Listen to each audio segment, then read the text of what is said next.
Angel. It's good to see you again. Thank you, Nina. It's good to be back. How are you doing today? I'm doing okay. Okay. Yeah, I'm alright. How are you? I'm good.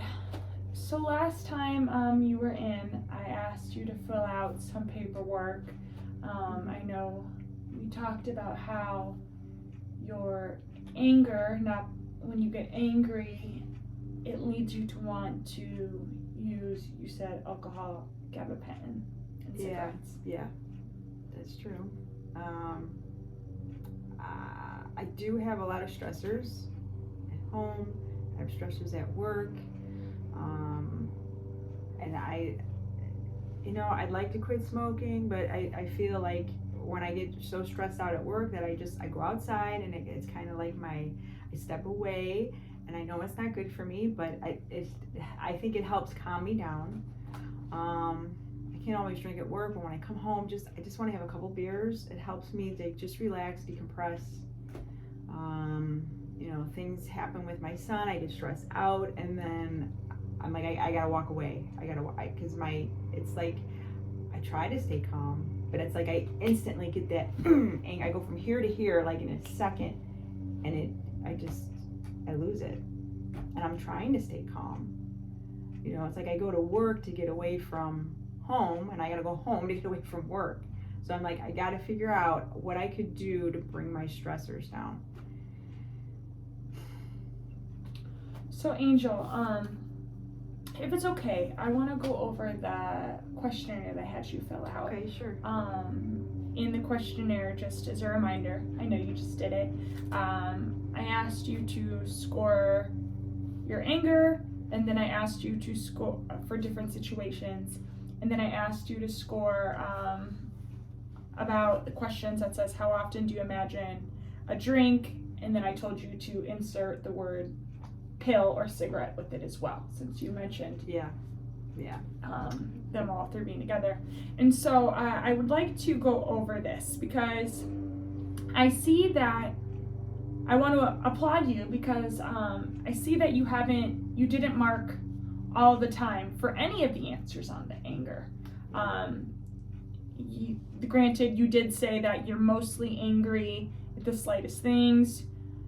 You want to scream and cry about it, and it says you don't know in advance. But you said that was never all the time, so I want to applaud you. I think you're better off than where you mentioned you were. Yeah, I mean, I do realize it's become a problem, so I think that's where it's like it's not all the time, but like I could be driving along minding my own business and someone cuts me off, and that rage is right there. So I'm working on it. The gabapentin seems to bring me down. It helps me sleep better. The gabapentin, you said? Yeah, because sometimes otherwise the thoughts keep racing in my mind. I can't fall asleep. Like I'm tired physically, but I'm like thinking of things at work. I'm thinking of things at home. Like it keeps me up, even though I'm so tired. And then, the next day I'm tired, and that stresses me out, and I probably have shorter fuse. And two, I grew up, my dad, we all knew in my house when my dad was angry, he just would explode. It's what I've learned. It's what I know. This is what I do. So, but I'm realizing it's not healthy. It's hurting my relationships. It's very humbling because then I gotta go back and apologize because I say some hurtful things sometimes that I really don't mean. But when I'm angry and I'm so mad, it just starts coming out. So I'm trying to find ways to calm myself down. Smoking, I step away from work. I'll go outside and have a cigarette. When I get home, if my son's, teenage years, it's not easy. I'm better off I just go have a drink just so I could, or sometimes I'll stop at the bar and have a couple drinks before I go home. I think, maybe this will take the edge off, So when the stressors do come, but I try not to do it all the time. I know it's not healthy. I know I shouldn't be doing it. It's a coping mechanism for me. Okay. Thank you for sharing. So yeah, real quick, I just want to go over this with you while you're here, and we could dive right in. Okay. I see that you put you mostly struggle with the urge to have a drink, and it says, How often were you trying to not think about alcohol? And it says mostly. So it seems, can you elaborate with me actually on those answers? Yeah, so I probably drank more in the past because it was like it became a natural thing. I would, people at work, we go for a drink, and it became more habitual. And I haven't gotten a DUI or anything, but I realized it was becoming a problem because I was thinking about it more often. Like I couldn't wait to get off work because I'm gonna go to the bar. I'm like, man, I'm, drinking like 5 out of 7 days out of the week, 6 maybe sometimes. Well, sometimes I'm just drinking beer, so I don't think that's a big deal. I think that's more like just on the grass, it's hot, I'm thirsty, I want to have a beer because it quenches my thirst. But then when I started going to the harder stuff, to kind of forget about things at work, or I started drinking Jack Daniels and stuff like that. Then I was drinking vodka tonic, then I just was like cutting right to the vodka, and I'm like, okay, this isn't good, and it's just hurting me physically. My doctor told me it's my liver, I'm having physical problems. So I'm like, okay, this drinking alcohol all the time is not good for me. My kids were frustrated with me because they would come over and they'd see me, they'd say, oh, you're drunk again, and they'd get mad at me. So that my kids don't understand. I'm under a lot of pressure at work, and then dealing with them when I come home. I have teenagers and a dog, and they don't clean up. Nobody listens to me, so I get frustrated. And I think the only time they listen to me is when I explode, because then they start, they get out of the way, they start doing their stuff that they're supposed to. And maybe it's reinforced this negative behavior in me, but I feel like when I spew, when I finally let it out, then people start listening to me. And that's happened at work too, where I paddle things up, like I don't say anything, and then I can't take it anymore, and I explode, and then people start like, oh, well, now they're gonna listen to me, because I'm spewing at them. But it gets me in trouble sometimes because I realize, okay, this is my boss, or this is, he's a foreman. I can't really talk to him that way. And although I've gone back and apologized for things I've said, it's hurting my work relationships. So that's why I came to you. I'm like, okay, I have to get a handle on the anger. I have to figure out different ways to cope, because while smoking cigarettes, I know it's an addiction.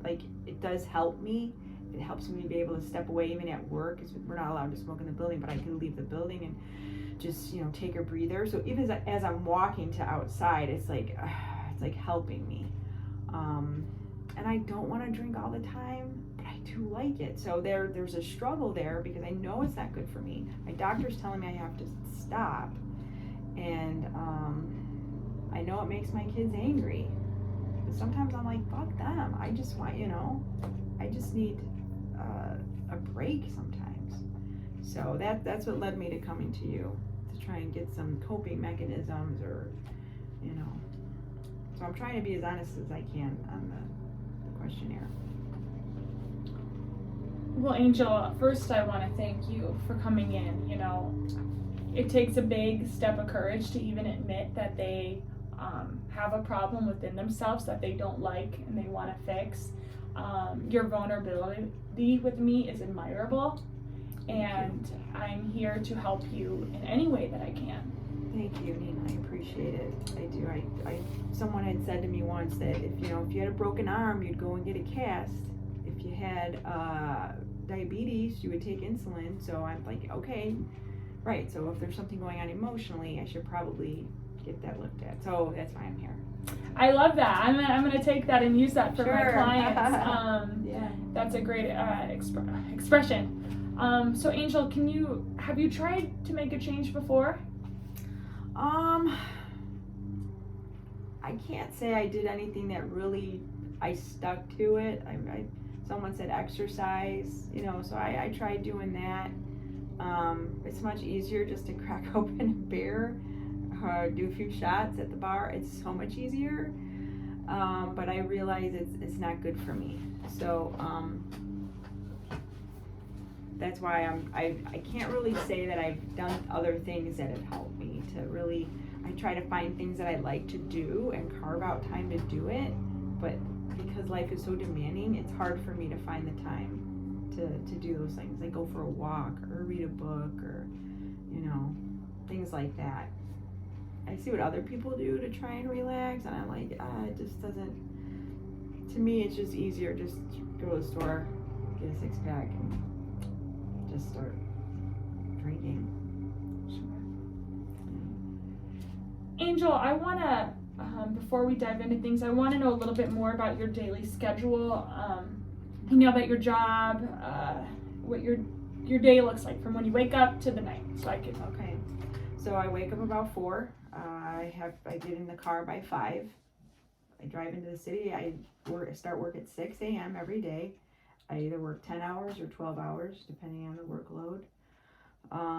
Driving home, it's either hour and a half. Sometimes if the weather's bad, it could be 2 hours. It's taken me 3 hours to get home. And then I really don't have much time to get dinner on the table, clean up, take a shower, get to bed, and then do it all over again the next day. Work can be demanding. It can be. We're on a tight time constraint. So I work on a TV show. So if something's filming, I have to have it done. There's no room for error. You have to get it done. So during the week, it's my week schedule, and I can't really plan too much during the week. That's why I'm coming to you on the weekends.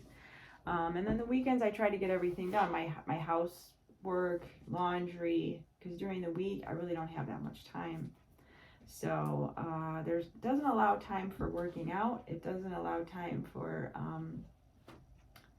really much social either, other than the weekends, you know. So if I don't get my housework, sometimes the housework will slack, and then that stresses me out.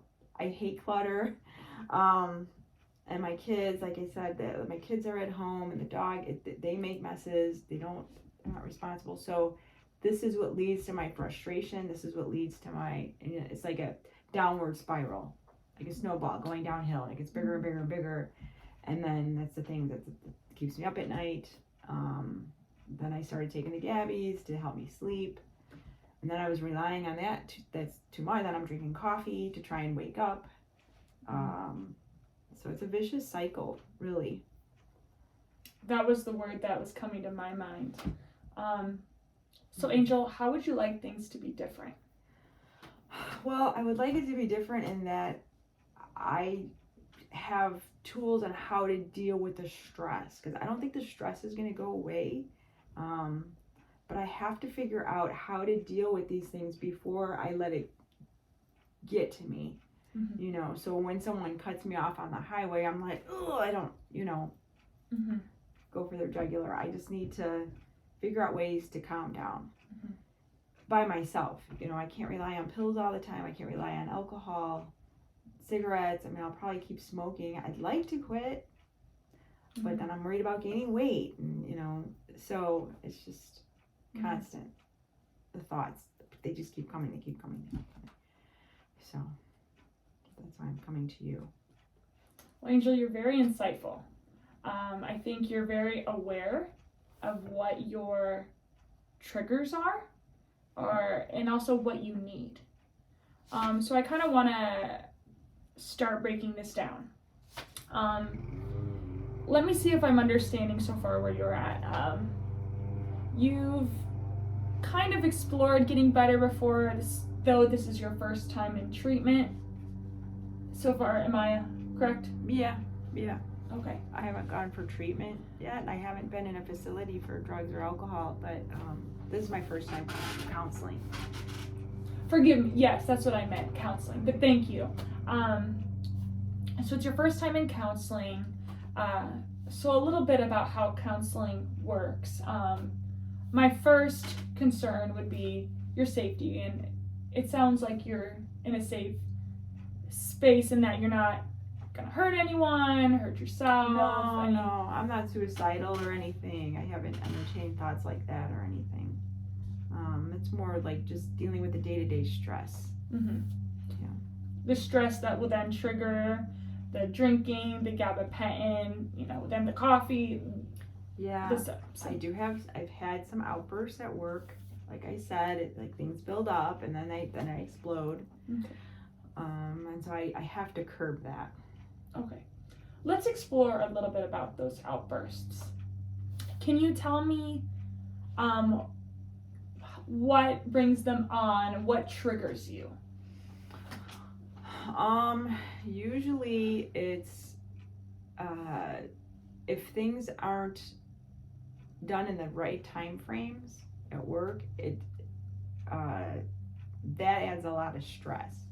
And so then, I'm getting reprimanded by my boss. I'm getting, I work with other people they can be cantankerous and they can be difficult, so, well, most recently I had an outburst with coworkers who, it just was, I think what happened was miscommunication. And so, the people at my work, we had a team of people that were supposed to be working on a project, and some were slacking off, some weren't, pulling their weight, and I felt like the brunt of it was on me, and my boss expected me to do certain things, but I couldn't do my job until other people did their job, and that just freaked me out. It just made me so angry that they seemingly get away with these things. And so I reached a point where I'm like, I had enough, and I was just swearing and hollering. I started throwing things at people, and inadvertently hit somebody that had nothing to do with it. But it's so frustrating for me because a lot of it is not my doing, but I have to deal with the aftermath of it.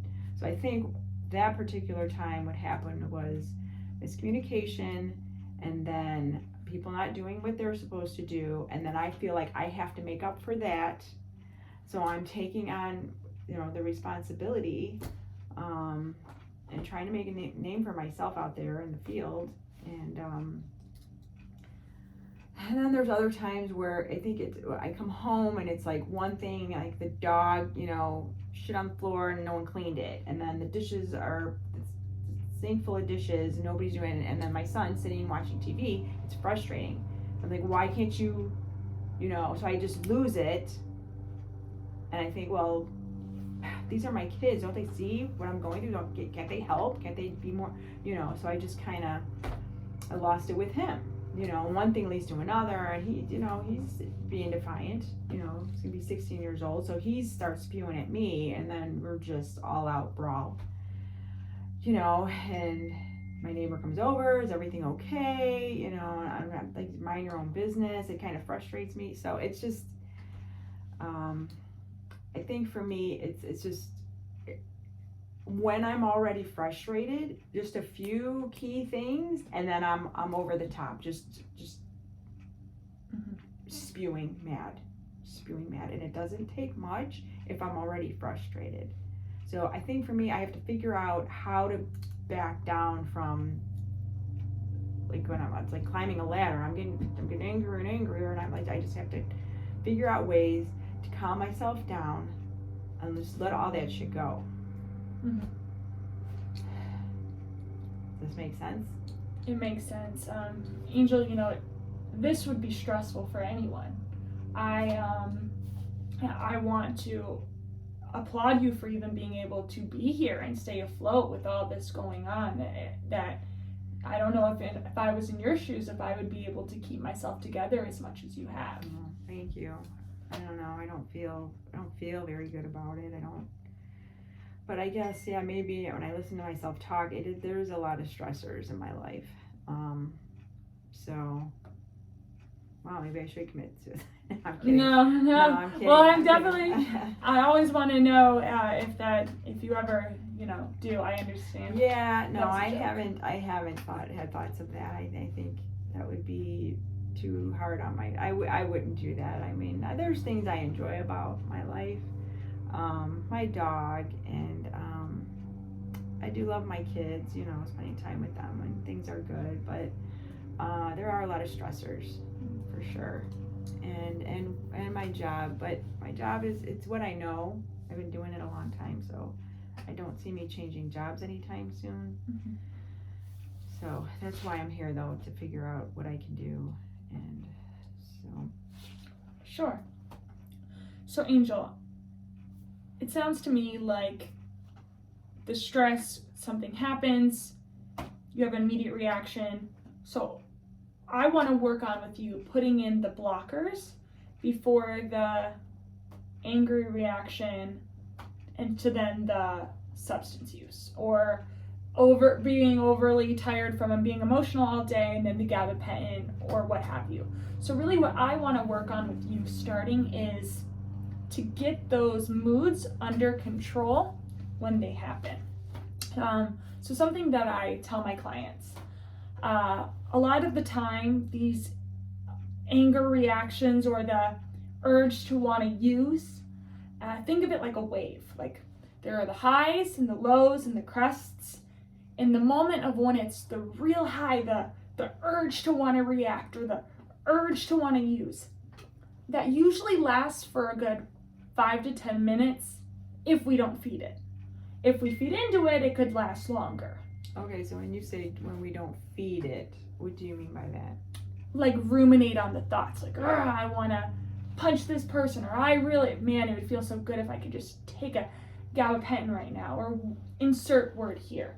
If you are not giving thought or attention to it, choosing to think actively, put that energy somewhere else, then it pauses the desires to hopefully bring it down.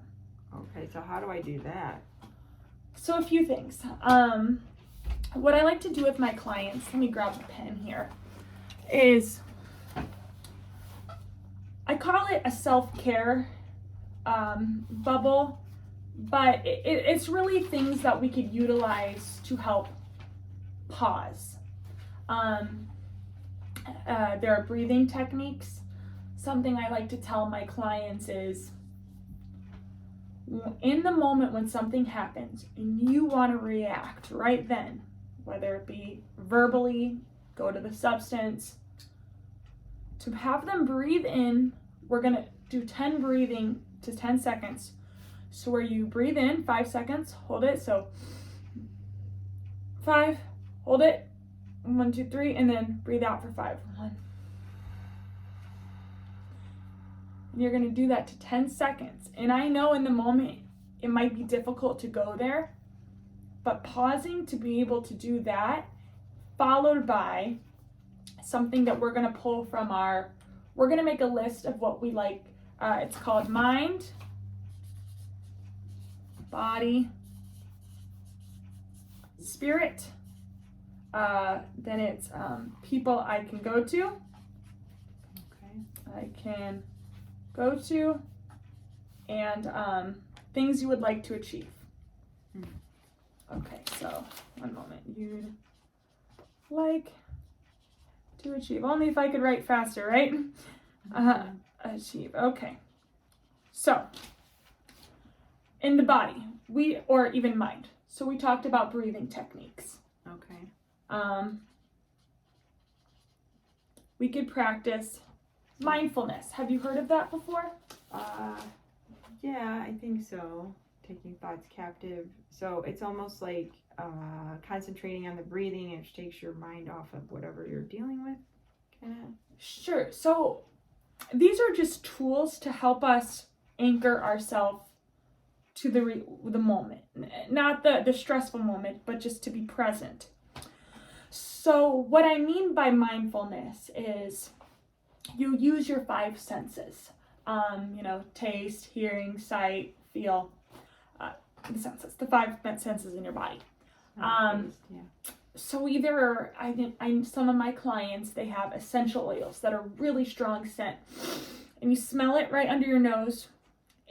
In focusing on the smell, or let's say you look across the room and you see little dots along a wall, you would slowly count all the dots. So you're mindful on something that's gravitating you back to the moment.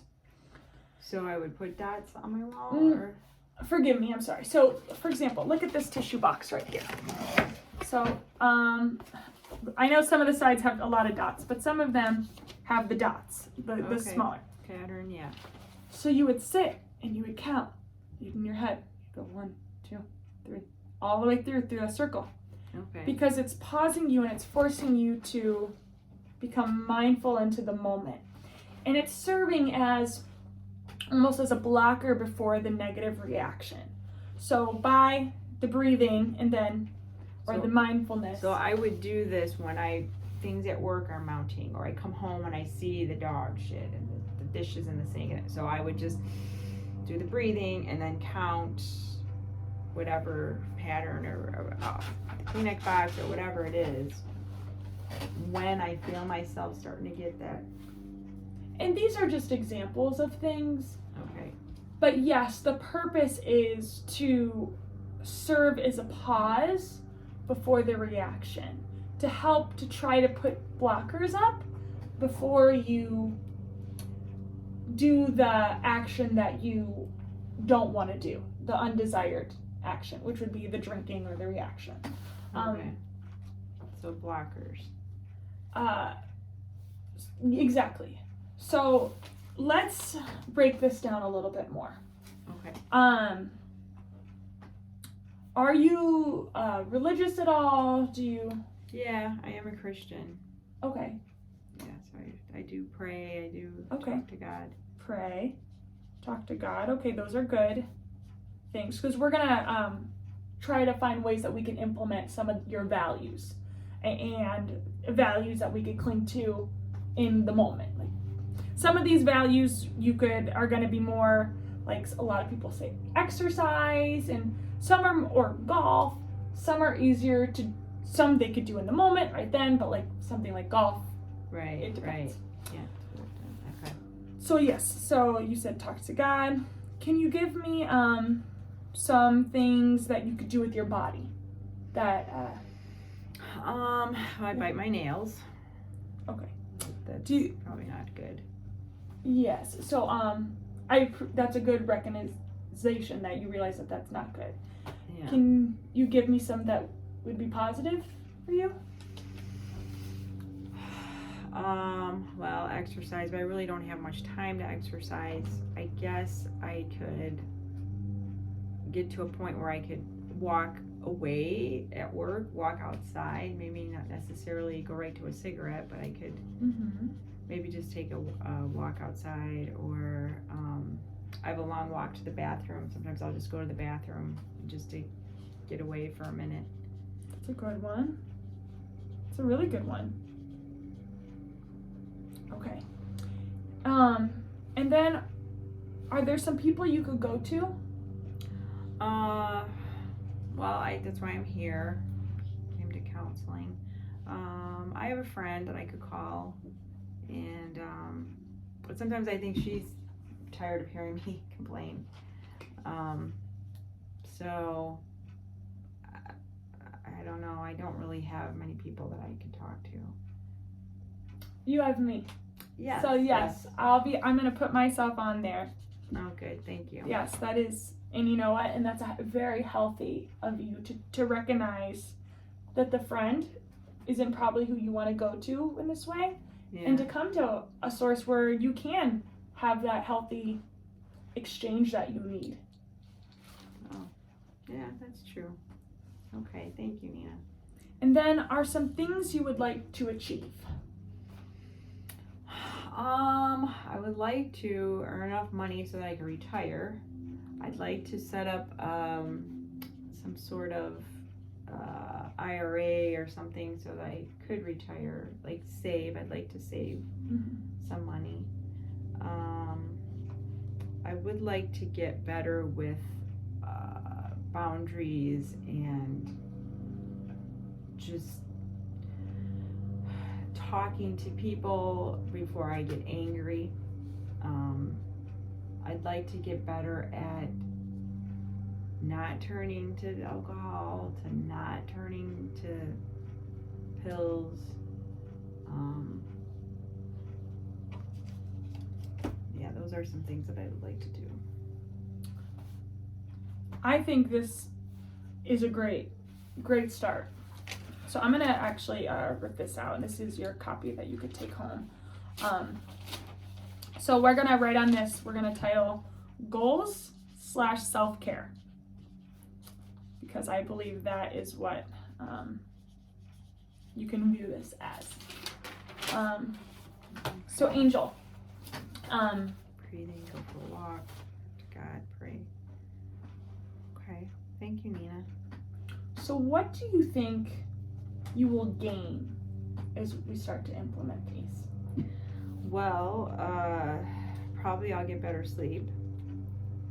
I'll probably be healthier. I think if I could slow the drinking, that would make my doctor happy. It certainly would help me to save money, because then I could put more towards savings, I guess. So that would be good. I've never really sat down and figured out how much a day I'm spending on the alcohol and pills and stuff, but I do need to trim the spending, so I think that would help. So yeah, that would actually help in all of these areas, because I'm seeing now that it probably and talking to you, like, oh well, I'm getting angry, so I'm spending money on these things that's probably not healthy for me, which makes me more stressed. It's like a vicious cycle, like you said earlier. So yeah, I think this could be good if I could just get to the place where I could get those blockers in place, so that I'm not giving full vent to my anger, and getting the stress down in my life. Because like I said, I can't do anything about my home life. I can't do anything about my job right now. So I probably need to implement some of these things. Sure. So Angel, I know we only have about 10 minutes more of our session. I want to give you some more tools that we could put in. Oh, forgive me, I looked at the time wrong. About 5 minutes. But I want to give you some more tools, and I want us to be able to talk about some things that we could apply throughout the week, as well as maybe some homework, so that you and I have a good plan moving forward. Okay, that sounds good. Okay, great. Is there something that you specifically want to do next? I really would like to figure out ways to just enjoy my life. I gotta find some things that make me happy, and do them, because I just between work and home and the things going on there are a lot of stressors, and I'm realizing that it's probably it's my normal, but it's not normal. Does that make sense? Sure. So I guess I would like to find things that I like to do and spend time doing them. I think that would be helpful. I heard you mention that you have a dog. Yeah. And if I heard you correct, you said you want to implement just even a little more walking in your schedule if there's time. Yeah. Is that something that would make you happy? Yeah, probably. Yeah, because I love my dog. That's probably a good idea. I don't walk him nearly enough, so that's probably a good idea. I could probably, even if it's just to the corner and back, maybe. So walking every day, maybe a little bit. And again, this isn't things that's just an idea. Ultimately, I want to find things that, not because you feel like you have to do something, although of course, yes, the dog needs to be walked, and that's an important thing that we need to cater to, but things that make you happy, I would like to brainstorm a little bit more. Do you have hobbies that you enjoy? I like doing art. That I do. I really don't spend much time doing it, and I start projects and I don't finish them. they get put aside because they don't have time. Maybe I could think about taking time off and just, even if I don't go on vacation, just to be home and stay on top of the housework and, you know, do some artwork. I think that would be good. Okay, that's great. That's a great, you know, we don't have to have all the answers in one day. You know, I don't want you to have to sit here and stress yourself out thinking of things. So my homework for this next week for you would be to maybe try to fill out this list a little more with things that, you know, that could give you joy. Also ideas of things that you could do to serve as the blockers before you want to react to go to the drink, or even maybe here's an idea. Before you go into the house, because if I heard you correctly, and tell me if I'm wrong, you walk in and there's stress. I mean, inevitably the dishes or the dog, children. Maybe practicing a few things that can help center you before you walk in. Whether that's listening to a song you like, doing the breathing, so that once you're in the house, you've had a little bit more time to calm, and then if you need to do another one when you're in the house,